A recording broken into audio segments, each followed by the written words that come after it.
Hi, so let's have a look at the instruction set architecture and understand how things work, all right, from a computing perspective.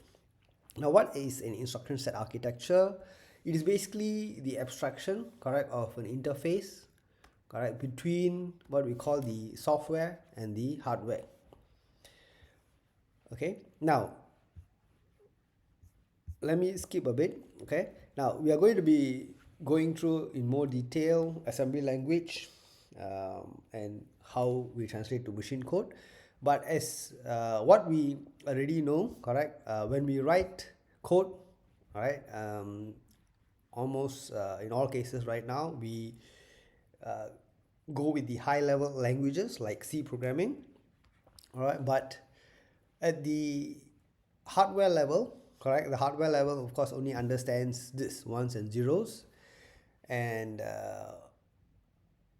in order to translate high level language to low level language ones and zeros, there is an intermediary step or intermediary code known as the assembly code, which is specific to the processor that we are using, right? So what do you mean by processor? For example, if I run this same code, the C code on, for example, a ARM based processor, all right, or an Intel processor, correct, or a Motorola processor, okay, each of these processors will have their own assembly code depending on how it has been designed, their hardware has been designed, all right. So let's go through and see how this actually comes about. All right, so in any computing system, we have three main components, all right, known as the processor, okay, which is like what we mentioned, things like the ARM, Intel, Motorola, or any other processor that you know. Then, of course, we have memory, where we have the storage of code and data. And to bridge the both of them, we have the bus. All right, so the bus, of course, has multiple subcomponents known as what we call the address bus, okay, the data bus, and the control bus. All right, but what we need to know for now is it is just a bridge, correct, that allows the processor to communicate with memory. All right, so let's walk through the code and have an idea of how actually things work. All right, now the code, all right, that we need to run and the data associated with it is all in memory. All right, so it's all in memory, and what the processor needs to do is to fetch this information, which is the code and the data, from the memory into the processor. All right, so we first need to do this step to transfer the data from memory into the processor, okay, and then what we need to do, all right, we then need to uh, try to execute this instruction. All right, now before we go further, one thing we must always remember is memory access is very slow, okay, it's always the bottleneck in the system. So how can we go about resolving this issue is to try and keep as much of the data that we are dealing with within the processor space. Okay, so within the processor, we have some temporary storage locations which we will refer to as registers. So think of registers as just small amounts of memory that I can use to keep my data. Okay, to keep my data. All right. And in each processor, they have their own names. Okay, for example, A0, A1, or R0, R1, and so on. All right, so in this example, we have two registers here, R0, R1, and we have also a space for the instruction. All right, so what we will do, all right, every time we load an instruction, okay, before even loading the actual instruction, okay, what we will actually do is to have some additional instructions before that will move data into registers. Okay, so as you can see down here, all right, as you can see down here in this code, what I'm dealing with are two variables called result, res, and I. Okay, and these variables are, of course, data that is stored here in my memory.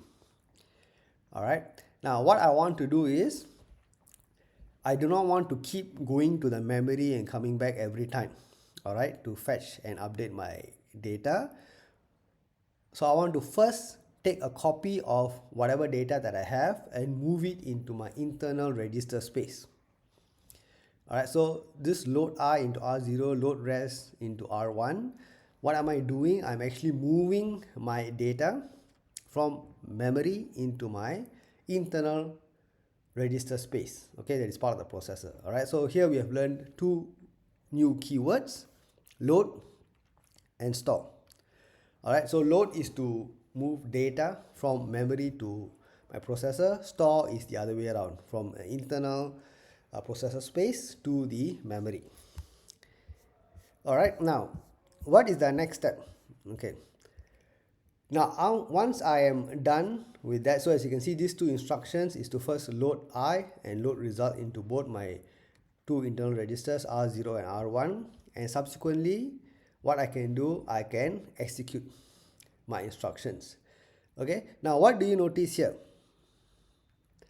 If you notice these three instructions, these three lines of instructions compared to this, okay, over here what am I using? I'm actually using my variables that were declared in the code, but over here I'm actually using my registers. Okay, why? Because I've already completed this step over here, which is to move my data from my memory into my registers. So now I do not need to keep going back to my memory. I just use whatever information I have internally with my registers. Okay, so what am I doing? I'm saying R1 plus R0 put back into R1. So R0, R1 goes into this block called the ALU. All right, so if you have not yet covered this, ALU stands for arithmetic, okay, logical unit. Okay, unit, and this is the part of the processor that performs these operations, arithmetic operations and logical operations. So I am performing an add operation, and after that I increase R0 with 1.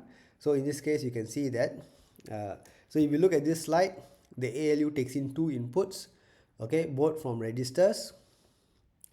In this second instructions, one is from a register, the other is a constant value. Alright, so your processor can be configured to perform a lot of different types of operations depending on what you want at that time. Alright, so we will cover more of that when we come to the architecture. Alright, so of course this is continuously done in a loop. Alright, so we are executing sequentially, but at the same time we are repeating. So if R0 is less than 10, I keep repeating the loop.